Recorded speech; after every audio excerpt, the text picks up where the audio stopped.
خب عزیزان، خوش اومدین به برنامه آینه شادی. امان‌الله قهرمان هستم با مهمون عزیزم جناب دکتر داریوش صدیق که لطف کردن دعوت ما رو پذیرفتن. ما یه چند ماهی در به قول معروف از ایشون درخواست کردیم و بالاخره موفق شدیم ازشون وقت بگیریم تشریف بیارن به برنامه. دکتر صدیق دکترای روانشناسی دارن، ولی بیشترین چیزی که برای من مهمه دیدگاه جامعیه که دارن به سلامتی، نه فقط محدودش بکنیم فقط به یه بخش، فقط منتال فکر نمیکنن، همه چی رو با هم فکر میکنن. برای همون خواهش کردم تشریف بیارن و بهشون هم گفتیم که ما برنامه‌مون در مورد آینه شادی اینه که ما هر چی جلو آینه بگیریم همونو به ما نشون میده. اگه تصویری که تو آینه دوست نداریم باید خودمون رو عوض کنیم، نه آینه رو. خب دکتر جان، خیلی خوش آمدیم به برنامه آینه شادی. لطف کنین یه مقدار از خودتون بگین که دیگران آشنا بشن باهاتون. با کمال میل. بسیار اول ممنونم از دعوت شما دوست عزیزم آقای امان‌الله قهرمان که سالهاست خدمتتون ارادت دارم. شما هم همیشه پرکار و پرمشغله در راه آوردن شادی به خانه های مردم زحمت میکشید و خود همین باعث خوشحالی منه که در کنار شما امروز نشسته باشم و از توجه شما و حسن مرحمت شما در مورد کاری که من میکنم هم بسیار ممنون هستم. من هم مثل شما کسی هستم که در راه رسوندن جامعه به طرف یک سلامت کلی روحی، روانی، عاطفی، معنوی، جسمی، جانی از همه نظر ما دنبال این حالت بهبود یا بهیابی یا بهزیستی میگردیم. در واقع Wheel of Wellbeing ارگانیزیشنی هست که من خودتون هم از اولش با من بودید. حدود 8 سال پیش بود که شروع کردیم. بله 8 سال پیش بود که شروع کردیم. در وست‌وود این کار شروع شد و خوشبختانه امروز از سطح فقط آفیس خارجه و بیشتر کارهای ما توی رادیو، اینترنت، همراه کلاس‌ها، سمینارها، بحث‌های مختلف هست و خوشبختانه اون دوستانی هم که به ما مراجعه کردن در طول این سالها متوجه شدن که این سیستم ویل آف ویل واقعا همون جوری که شما گفتین یک آینه است برای روشن کردن خود ما. و این لغت آینه شادی رو من بعد از اینکه اسم برنامه رو شما من گفتید، تفسیری رو من خودم از کار روان درمانی به اون دوستان عزیزی که پهلو ما تشریف میدم این هست که میگم ما به عنوان یک روان درمانگر در واقع ما یک آینه باید باشیم که بتونیم وقتی که در حضور شما عزیزان میشینیم بتونیم با شفافیت بتونیم وجود شما رو به خودتون نشون بدیم. و در واقع اگر یک روان درمانگر تا وقتی که خودش اون تاریکی ها یا اون ابهام های خودش رو نتونسته باشه جلا بده و صیقل بده و در جلوی یک دیدگاه واضحی خودش رو نگاه نتونه بکنه، اون وقت هست که نمیتونه برای کسی هم که میاد پلوش موثر باشه. پس اون آینه واقعا یک نمودار بزرگ از زندگی شفاف واضحی است که همه ما باید زندگی بکنیم. حالا بعضی از ما این فرصت یا خوشبختی رو داشته که یه مقداری شاید بتونه چند قدمی زودتر به اینجا برسه، ولی همه ما چاره‌ای نداریم به غیر از اینکه به این جای شفافیت برسیم. اونجاست که شادی رو بتونیم حس بکنیم. تا روزی که اون شفافیت رو نداشته باشیم، اون کدورت‌ها یا تاریکی‌ها مانعی میشن بین رسیدن ما به شادی یا شادی به ما. برای اینکه شادی در واقع اون جایی که ما ازش میایم. یعنی من شخصا فکر میکنم از نظر عرفانی اگه بخوایم نگاه بکنیم، همه ما از جایگاه شادی، جوی، داریم به این دنیا میایم و باز هم به همین جایگاه شادی و جوی برمیگردیم. پس در این مسیری که اینجا در این کره خاکی هستیم، بهتر است که اینجا رو هم بتونیم با اون شادی که میتونیم برای خود و دیگران بیافرینیم زندگی بکنیم. فوق العاده. من وقت رو یه جوری چیز میکنیم که قسمت آخر برنامه رو میذاریم که در مورد برنامه‌ای که همین الان شما دارین و دارین انجام میدین صحبت کنیم.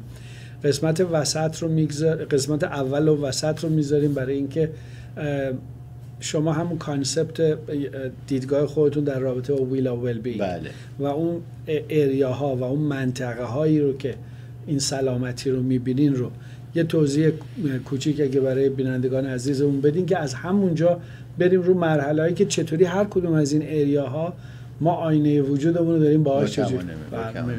بسیار میخوره بحثمون به هم دیگه، چون که این گردونه بهزیستی در واقع فرض کنید یک سکان کشتی رو در نظر بگیرید که این سکان کشتی برای اینکه ما بتونیم کشتی رو هدایت بکنیم معمولا یک دایره است که 8 چوب تقسیم شده و اینا. اگر این 8 چوبی که این دایره رو به هم وصل میکنه اگه اینا یکسان، یک اندازه، یک قد، یک جنس نباشن، میبینیم که هدایت امکان پذیر نیست، از توازن و بالانس خارج میشه. پس برای اینکه ما بتونیم گردونه زندگی خودمون رو هم بتونیم به راحتی بچرخونیم، استیر بکنیم، هدایت بکنیم به طرف راه درست، بیایید این 8 رکن رو، 8 چوب رو به قول ما سپوک او ویل بینگ رو در نظر بگیریم که این 8 چی میتونن باشن و این 8 رو من بنا به توضیحی که میدم اینو به یک ترتیب خاصی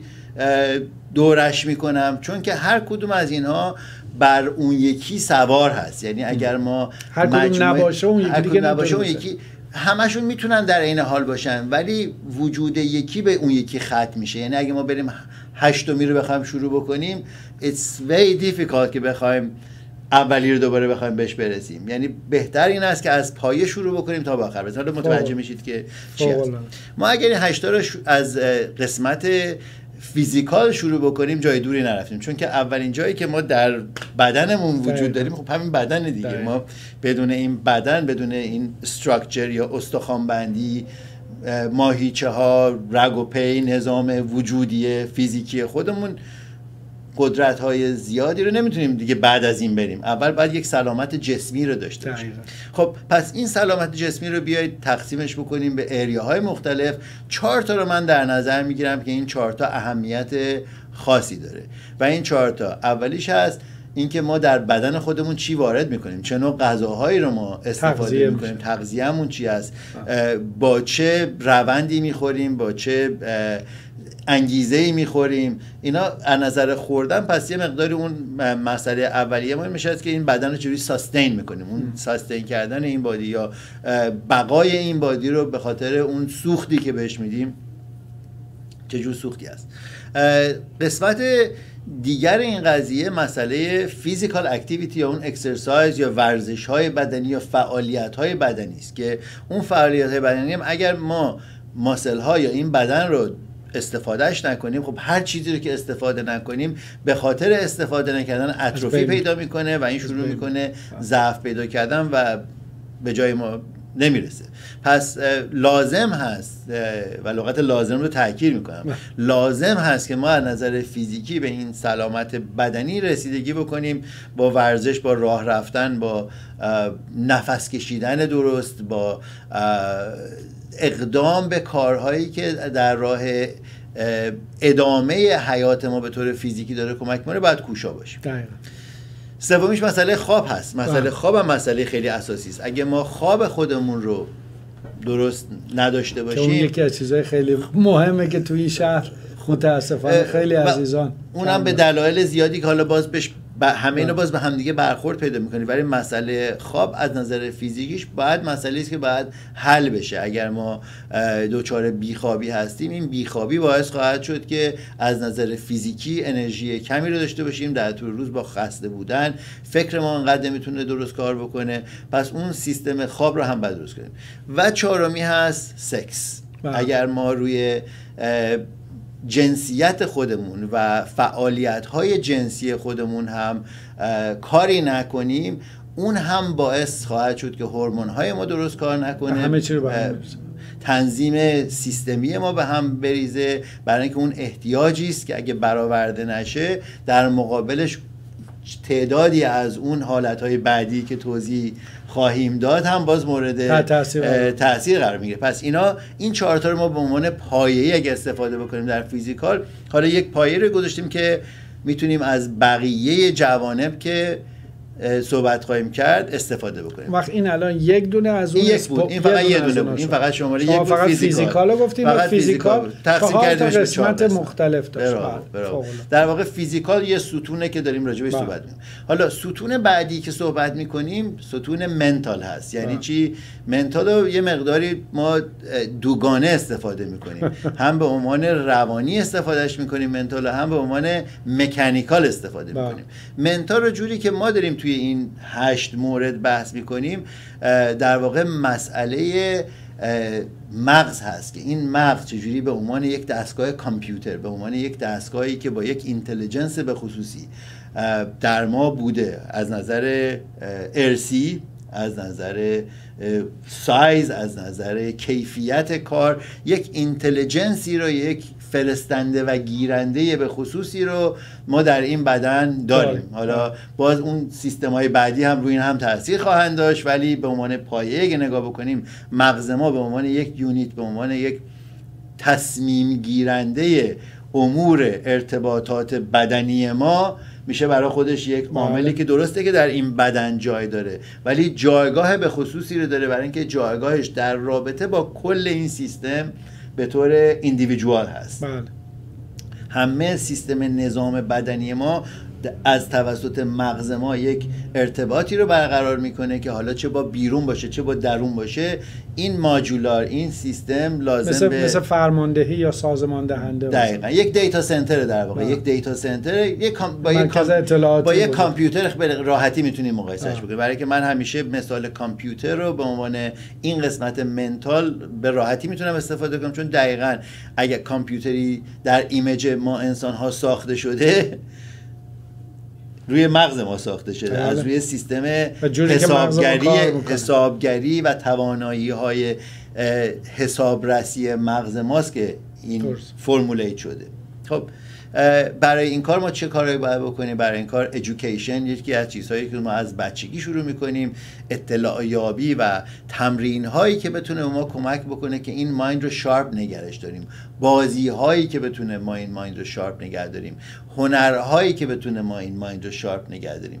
پس ما برای اینکه این سیستم مغزی رو بتونیم آپ تو دیت نگه داریم باید اینفورمیشن رو درش هی بیاریم، اینفورمیشن بی خودی رو خارج بکنیم، در درست باز مثل یک کامپیوتر پروگرام هایی که زائد هستن رو دیلیت بکنیم، ویروس نذاریم بگیره و پروگرام های خوبی رو درش. یعنی یه مقدار اگه بخوام با بدن مقایسهش کنیم، انگار دارین شما در مورد تغذیه صحبت کنید، چجوری مایندمون رو تغذیه کنیم با اطلاعات مناسبی که واردش میکنیم. دقیقاً و خارج کردن اطلاعات زائد بر اساس همون سیستم، ولی بر اساس یه فرکانسی دیگه، حالا بر اساس یک سوخت دیگه داریم. همه اینا همون جوری که شما الان به زیبایی پیداش کردید، سوخت خودش رو هر کدوم از این 8 تا میخواد. هر کدوم بر اساس همون سیستم یک سوخت متفاوتی رو داره و اون سوخت است که ما داریم راجع بهش صحبت میکنیم که چه جوری احتیاج داره که بررسی بشه و تنظیم بشه و به طرف جلو انتخاب بشه.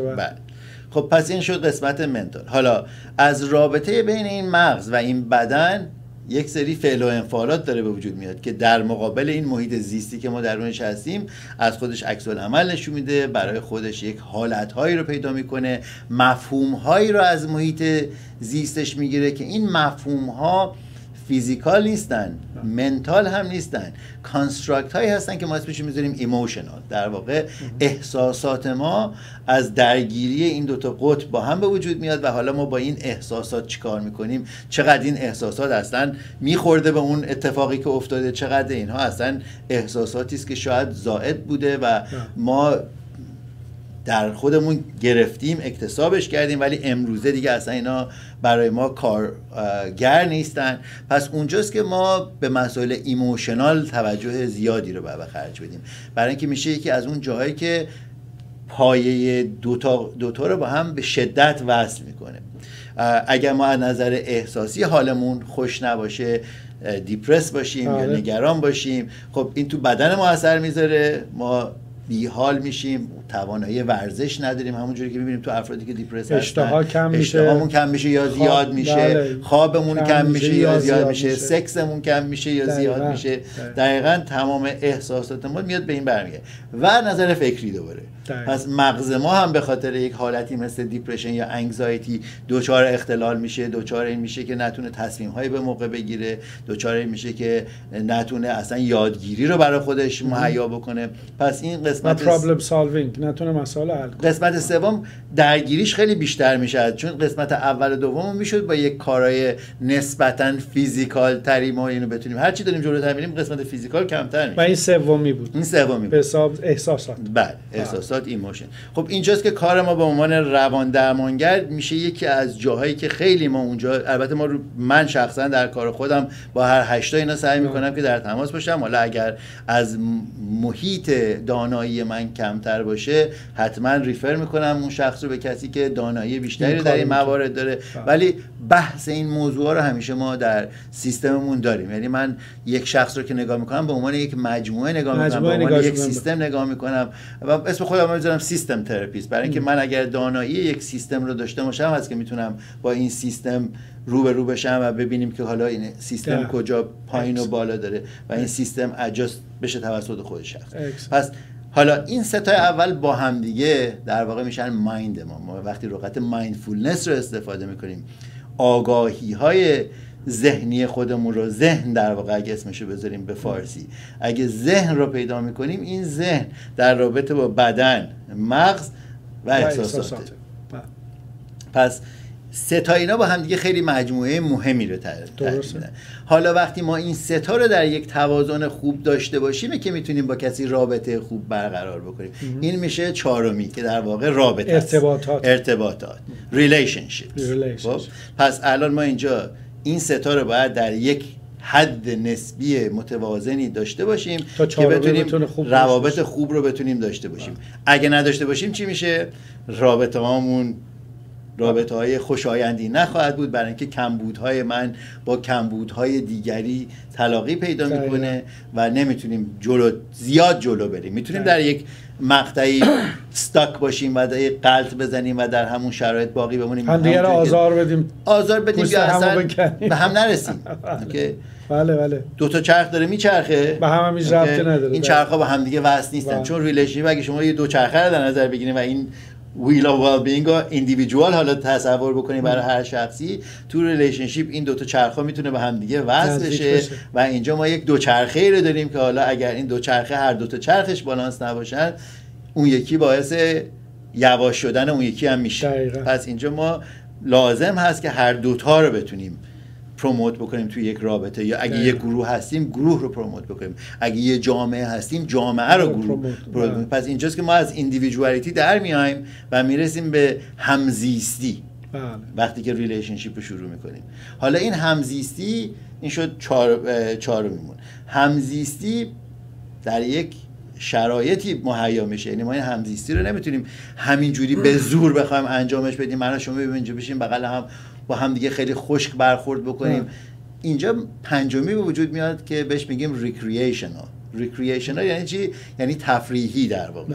یعنی در واقع ما نمیتونیم همه زندگی بیام با جدیت بخوایم فقط مکانیکلی بخوایم انجام بدیم و همه چیز رو کلیشه‌ای و اسطوره‌ای بخوایم نگاه بکنیم. ما اینجا به عنوان انسان حق انتخاب داریم و این حق انتخاب به ما آزادی‌هایی رو میده. از این آزادی باید بهره برداری بکنیم و این آزادی‌های ما باید همونجوری که یک کودک داره رشد میکنه و بازی میکنه و با این بازی داره بزرگ میشه، ما هم به عنوان یک ادات باید برای خودمون تفریحات سالمی رو داشته باشیم که این تفریحات بتونه ما رو در اون روابط نگه داره و پیوند ما رو مثل اون زنجیر دوچرخه‌ای که باید اویل خورده باشه، لوبریکیت شده باشه، روغنکاری شده باشه، بتونه اینا رو به هم دیگه نگه داره، بتونه این چرخ‌هایی که از در جامعه به هم وصل هستن رو بتونه، حالا توسط یک بازی بسکتبال هست که داریم می‌بینیم، یا یک کنسرت که داریم میریم، یا یک بحث سمیناری که داریم با هم دیگه شرکت می‌کنیم. پس ما روابط خودمون رو میتونیم در جایی نگهداری بکنیم که این خیلی خشک نیست. اگر ما با خشکی بخوایم برخورد بکنیم میبینیم که اصلا سابجکت بورینگ میشه، کسی دوست نداره اصلا به ما گوش بده ببینه که ما داریم چی میگیم. پس اینجاست که اون نرمش و اون به اصطلاح بازیگوشی یا بازیگری بدون غافل بودن در واقع. ما نمیخوایم بازیگوش غافل باشیم، ولی میخوایم بازی بلد باشیم، اهل بازی باشیم. پس این میشه باز یه رکن مهمی که من در واقع مجموعه های کارها و کلاس هایی که من میذارم اکثرشون رو من جایی که رپرزنتشون میکنم is recreational activities. از اون انگل ما وارد میشیم به عنوان یک recreational activity که حالا اونجا میتونیم بقیه این عناصر این 8 تا 7 تای دیگه وی رو هم بتونیم بیاریم اینترودوس بکنیم. اون جای کانکشن ماست با جامعه. خب پس اینجا رسیدیم تا وقتی که حالا فرض کنید اگه این دوچرخه رو ما زنجیرش هم وصل کردیم، روغن کاریش هم کردیم، حالا این دوچرخه رو کجا نگه می‌داریم؟ تو چه محیطی داریم ما زندگی میکنیم؟ این سیستم روابطی ما در چه محیطی داره خودش نشون میده؟ آیا در منزلی که ما زندگی میکنیم، در پشت میزی که میشینیم، آیا این ارگانیزیشن وجود داره؟ آیا رابطه من با شما بر اساس یک ارگانیزیشن به خصوصی هست؟ آیا در این محیط، در این اتاق نحوهی که ما اینو چیدیم چجوری چیدیم که بتونه برای شخص من و برای دیگرانی هم که وارد این اتاق میشن قابل قبول باشه؟ آیا از این اتاق که بیام بیرون این خونه در چه حالتی قرار داره؟ در چه محلی هست؟ در چه شهری هست؟ در چه استانی هست؟ در چه کشوری هست؟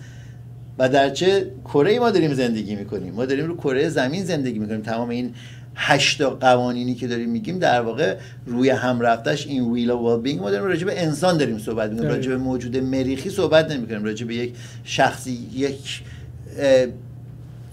برداشتی که از خیالی، برداشتی که از وجود داریم صحبت نمیکنیم. ما داریم راجع به انسان صحبت میکنیم که انسان یک قلمروی رو داره، یک بادی رو داره، یک محیطی رو داره که این قلمروش در سطح زمینه. ما موجود خاکی و زمینی هستیم. پس این ارگانیزیشنال که شماره 6 هست در واقع راجع به کره زمین از حد بزرگش و در حد کوچیکش راجع به جلوی خودمون که داره چه اتفاقی میفته. پس پنجمی شد ریکرییشن که تفریحی بود و ششمی شد ارگانیزیشنال، محیط زیستی. در واقع محیط زیستی، ارگانیزیشن یکی از عواملی است که در محیط زیست به ما کمک میکنه که چجوری ما این محیط زیست را سالم، ایندیوسیو و به اصطلاح خوب نگه داریم که بتونیم کاربرد ازش داشته باشیم. همه وجود زندگی ما در واقع اگر بتونم یک حاشیه برم این وسط راجع به این هست که ما از این وجود چه ماحصلی میتونیم بدیم. اون پروداکشنی که ما داریم میکنیم چی هست؟ بدون پروداکشن اون سوختایی که داریم مثلا راجع بهش صحبت میکنیم دیگه حروم شده، اصلا بحثی نداره. ما داریم راجع به سوخت صحبت میکنیم، سوخت‌های مختلف، ولی از هر کدوم این سوخت‌ها باید یک هدف و پروداکشنی وجود داشته باشه، یک نتیجه‌ای باید وجود بیاد. پس در محیط زیستمون هم اگر ما ارگانیزیشن نداشته باشیم نمیتونیم دایرکت بکنیم تمام این 5 تای قبلی رو به یک طرف. پس اینجاست که در رتبه و ردیفی که داریم اینجا ارگانیزیشن میشه در واقع دایرکت کردن تمام چیزهایی که فیزیکی، منتالی، ایموشنالی، ریلیشنالی، ریکرییشنالی با همدیگه اینا رو آوردیم، حالا با همدیگه دایرکتش بکنیم به جایی که بتونیم نتیجه بگیریم برای همه این کره زمین. که میشه که اینکه آشغالمون رو کجا بریزیم، کجا نریزیم، آب رو چجوری صرفه جویی بکنیم و نکنیم، با برق چه کار بکنیم، اون رو در سطح بالا بگیریم و ببینیم که خونه خودمون رو چجوری تمیز نگه داریم، اتاقمون رو چجوری بکنیم، میزمون چجوری باشه. پس سطحش خیلی بزرگ میشه. اوکی، خب این شد ششمی. هفتمیش تا اینجای قضیه زمین بودیم، رو کره زمین بودیم. 1 و 2 و 3 و 4 و 5 و 6 رسیدیم تا به آخر کره زمین.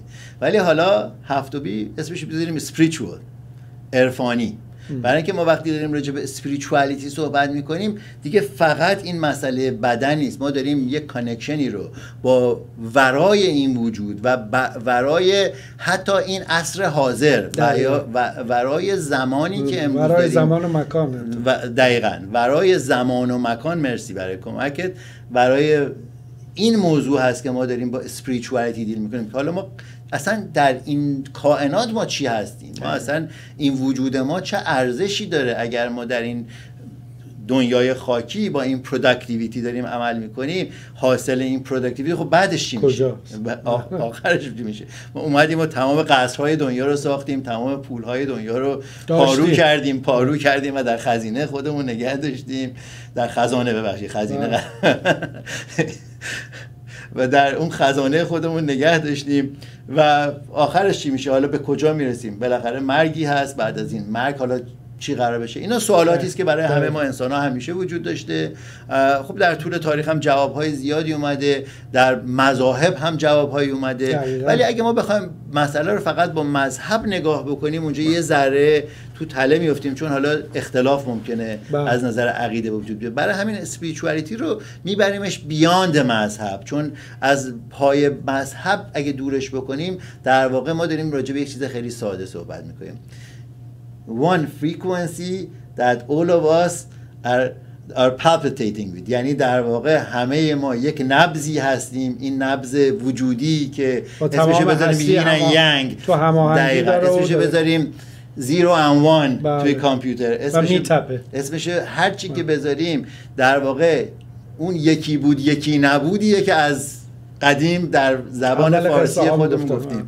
واقعا یکی بود و یکی نبود، یعنی نیستی و هستی. ما دو تا نیروی متضاد رو روبروی هم داریم به نام نیستی و هستی. حالا سوال میشه که نیستی کدومه، هستی کدومه؟ به عقیده من ما از جهان هستی میایم به دنیای نیستی. در واقع ما کره زمین رو داریم به عنوان، من شخصا به عنوان زمان نیستی دارم حساب میکنم، چون اینجاست که به نیستی ما میرسیم. ولی اگر ما از اون اول صحبت گفتیم از جوی اومدیم، از شادی اومدیم و به شادی قراره برگردیم، پس اون شادی در واقع هستی ماست. در واقع وجود ما، من و شما که آینه شادی داریم صحبت میکنیم و تو قلبمون هم اینو حس میکنیم وقتی داریم صحبت میکنیم، ما داریم از اون دنیای شادی داریم صحبت میکنیم و این بحث رو داریم خدمت دوستان عزیزمون توی این برنامه ارائه میدیم. و این 6 تای قبلی میشه مسائلی که ما باید متوجهش باشیم که بتونیم اون دنیای شادی رو برای خودمون در جایی که هستیم، در زمان و مکانی که هستیم، بتونیم بهش دسترسی پیدا بکنیم. در واقع ویندویی هست که ما رو داره ربط میده به این جهان و حالا اون جهان هر چیزی که هست که ما اصلا کاری نداریم چی هست، اصلا نمیخوایم بدونیم چی هست، ولی میدونیم که در واقع اگر ما از یک دریچه‌ای که حالا اسم این دریچه رو بذاریم رحم مادر دنیا اومدیم و در دریچه خاک فرو میریم، از یه دریچه اومدیم و یه دریچه دیگه هم میریم. بله، پس دریچه دیگه هم هست. حالا قبل و بعدش دیگه، حالا از کجا این دریچه وارد شدیم و به کدوم دریچه داره ما رو منتهی میکنه، اونو ما دیگه کارش نداریم، فعلا میذاریم وقتی که رسیدیم اونور با هم صحبت میکنیم. بله. خب این شد 7 تا. خب هر خط دیگه 7 دیگه رایت رسیدیم به spirituality و در واقع اون نبضی که همه ما داریم هم میزنیم. اینجا چه نتیجه‌ای میخوایم بگیریم از تمام این داستان؟ 8 در واقع من اسمش میذارم فاینانشال. یه مقداری با من بعضی میگن فاینانشال پس همش راجع پول به اینجا میرسیم. میگم آره پولم، آره من میگم آره پولم اینجا بهش میرسیم، ولی دنبال پول نیومدیم که به اینجا رسیم.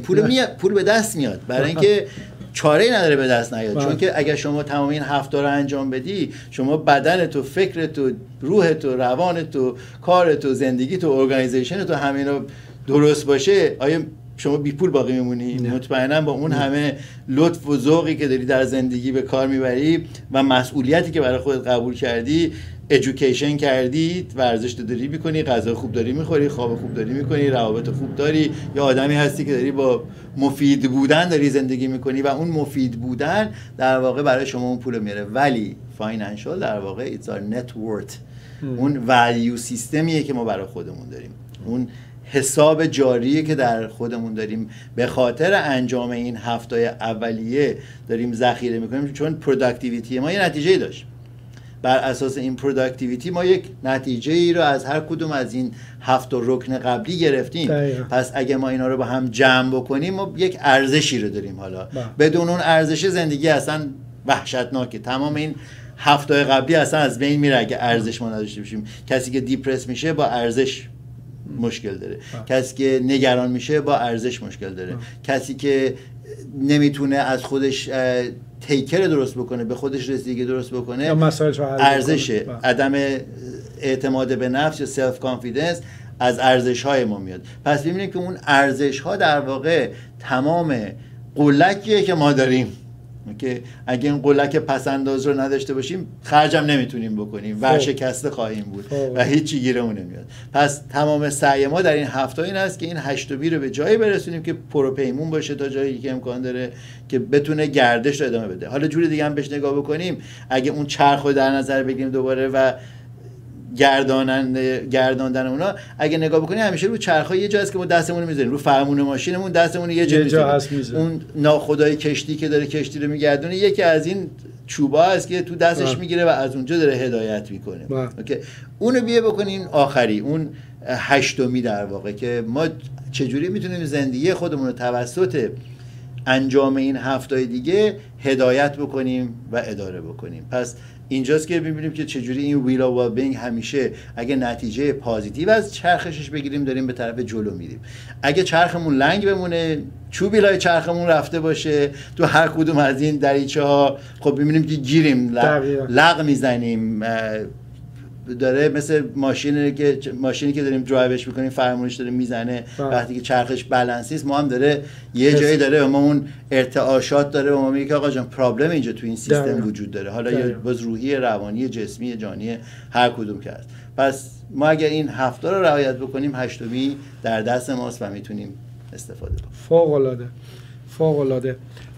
حالا اگر برگردیم نگاه بکنیم، تمام این هفته رو که نگاه میکنیم و 8 همه رو که نگاه میکنیم، یک کیفیتی هست که تو همه اینا میتونه همه رو خیلی خوب ببره جلو و یک کیفیتی، همون کیفیت رو اگر نداشته باشیم و درست باش کار نکنیم میتونه همه چی رو خراب بکنه.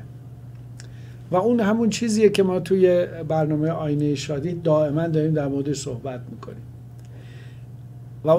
و اون مسئول بودن تو زندگیمونه. یعنی چه بخش منتال، چه بخش ایموشنال، چه بخش فیزیکال، تمام اینا رابطه. اگر من مسئولیت سلامتی بدن، ذهن و احساسم قبول نکنم خیلی راحت خودم میتونم از بین ببرم. اگه مسئول مسائل فاینانشال هم نباشم همه چی رو میتونم خراب بکنم. اگر توی ریلیشنشیپ هم به مسئولان رفتار نکنم هر چقدر بیشتر میره جلو رابطه هم خرابتر میشه. یعنی همه اینا رو که برمیگردیم به همین دلیل من دلم میخواد شما تشریف بیارین توی برنامه که از یه دید دیگه به همون صحبتی که ما هر جلسه داریم در مورد آینه شادی، چون آینه شادی عامل اصلیش اینه که اگر چیزی رو که من دارم تو آینه میبینم دوست ندارم، اون کسی که هستم مسئولیتش با منه و منم که قراره براش یه کاری بکنم. بله. حالا وقتی شما تو تجربتون تو این سالها وقتی که نگاه میکنین، یکی از بهترین روش‌هایی که پیدا کردیم برای اینکه به عزیزانی که میان پیشتون کمک کنین که اینا متوجه بشن و مسئولیت زندگی خودشون رو بپذیرن، یکی از بهترین روش‌هایی که براتون کار کرده چی بوده؟ سوال خیلی خوبیه و من میخوام یه ذره قبل از اینکه جواب بدم اکسپند بکنم یه ذره اون بحث مسئولیت رو اگه بهم اجازه بدی یه ذره بزرگترش بکنم، چون من یه فرمولی که دنبال میکنم در واقع 3 قطب داره که این 3 قطب یکیش هست مسئولیت، یکی دیگهش هست امنیت، بله. و دیگری هست انتخاب. یعنی در واقع 3 موضوع رو همزمان داریم بحث میکنیم و اگر ما این 3 موضوع رو با هم دیگه داشته باشیم اونجا خوشبختی، سعادت، سلامت، همه اینا به وجود میاد.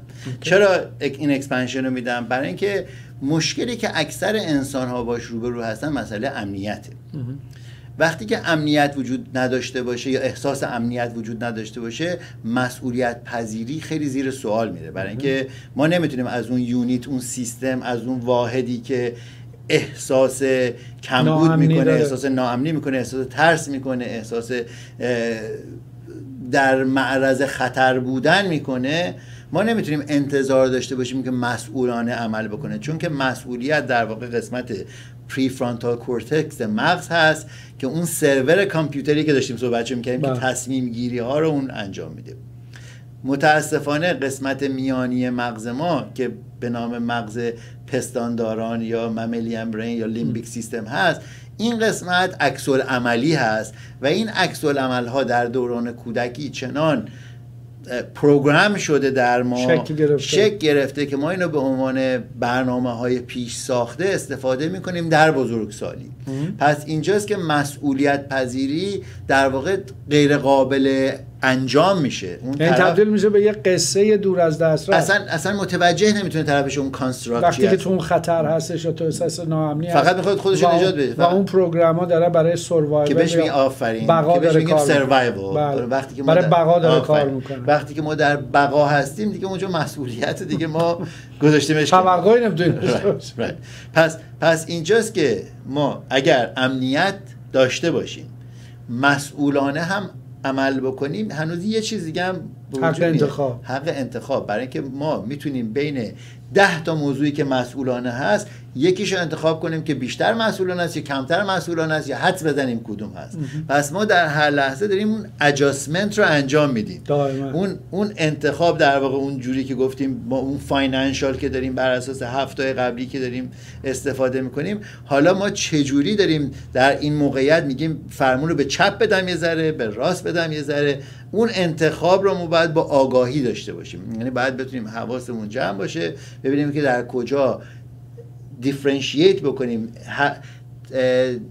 دیفرنشییت به فارسی فکر میکنم میشه تمایز. مرسی. اختلافشون رو بتونیم متوجه بشیم که این قدم با این قدم چه فرقی داره. در صورتی که مسئولیت در واقع خیلی مشخصه. مسئولیت یه سری استپه. در مسئولیت ما برای همین فرمولایی که گفتیم، این ویلایی که گفتیم، میتونیم یه سری مسئولیت رو بگیم آقا شما مسئولیت این است که ورزش بکنی، غذا اینجوری بخوری. مسئولیت‌ها رو میتونیم ارائه بکنیم، ولی بخوایم باش عمل بکنیم باید حق انتخاب داشته باشیم که آیا چه موقع این کارو بکنیم، چقدر انجام بدیم، چه روزی انجام بدیم، و احساس امنیت هم داشته باشیم که الان من میتونم این کارو انجام بدم.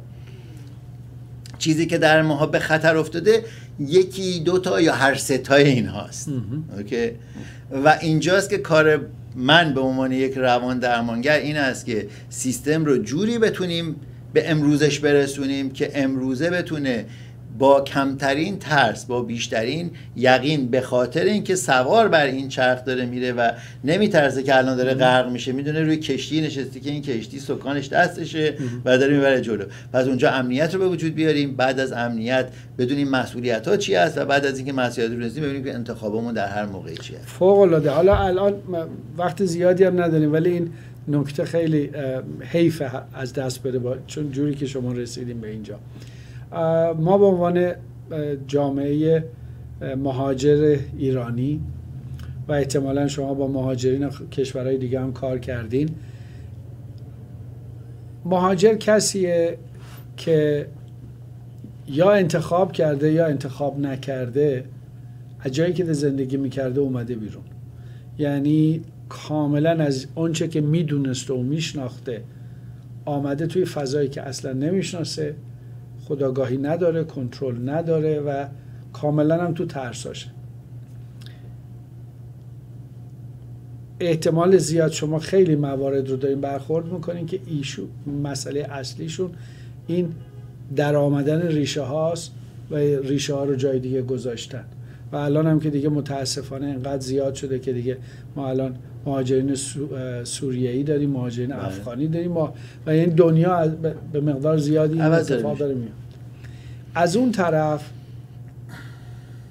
خیلی از این عزیزان، هم ما ایرانی‌ها هم عزیزان دیگه، از کشورهایی میایم که حق انتخاب قانوناً بهمون داده نشده.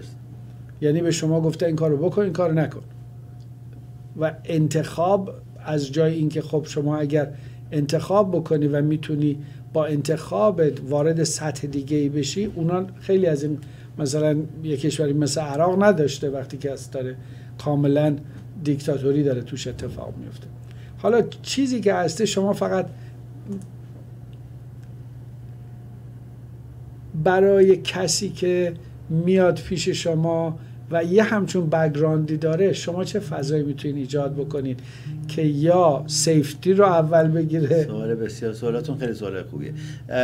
جوابش هم نسبتاً آسونه. خب فوق‌العاده. باوندریز یعنی حد و حریم و حرمت. ما در فرهنگ‌هایی مثل فرهنگ ایرانی یا بسیاری از این فرهنگ‌های ممالکی که امروز چاینیز و عرب متواری یا مجبور هستیم به کوچ کردن، از فرهنگ‌های اومدیم که باوندری یا اون حد و حریم و حرمت خیلی مشخص نبوده. به همون دلیل گفتی حکومت‌هایی بودن که این حکومت‌ها با قلدری و اقتدار حق و حریم ما رو تجاوز کردن، به ما اجازه تصمیم گیری ندادن، یا ما انقدر زرنگ شدیم که خواستیم حد و حریم اونها رو یه جوری مورد تجاوز قرار بدیم با کلک‌هایی که یاد گرفتیم بزنیم و جورایی که سیستم رو منیپولیت کردیم. در خانواده‌های خودمون به خاطر اینکه به ما گفتن که ما با احترام باید زندگی بکنیم، در واقع اون احترام به زورگویی هم احترام میگذاشتیم. کسی که به ما زورم میگفته، همونجوری که به گاورمنتمون به عنوان زورگو احترام میذاشتیم، به افراد زورگو تو خانوادهمون هم احترام میذاشتیم. چاره نداشتیم، همش رو ترس بوده. اینسیکیوریتی. پس اون اینسیکیوریتی ریشه بزرگی رو در این جوامع داره. پس برای اینکه ما بتونیم این اینسیکیوریتی رو برطرف بکنیم، اولین چیزی که باید یاد بگیریم این است که من کجا تمام میشم و شما کجا شروع میشی. حد و حریم و حرمت من چی هست و من برای این یونیتی که قرار این 7-8 تا رک رو بخوام درش انجام بدم، من تا چه حدی میتونم برم که مایه آزار و اذیت کسی دیگه ای نشم و کسی دیگه هم نذارم که مایه اذیت و آزار من بشه. پس اینجاست که ما میتونیم با نشون دادن باوندری، کسی که میاد تراپی اولین چیزی رو که مشاهده میکنه باوندریه.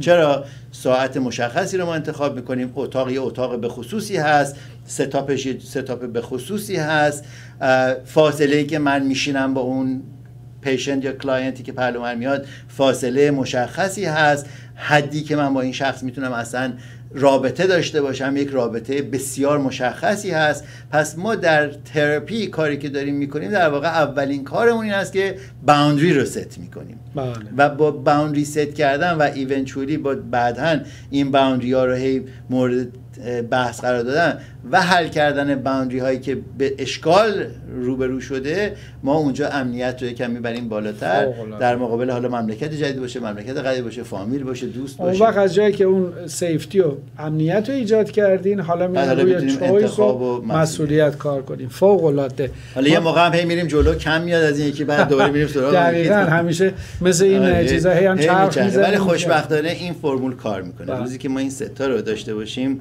میبینیم که نتیجه سعادت و سلامت و موفقیت. فوق العاده.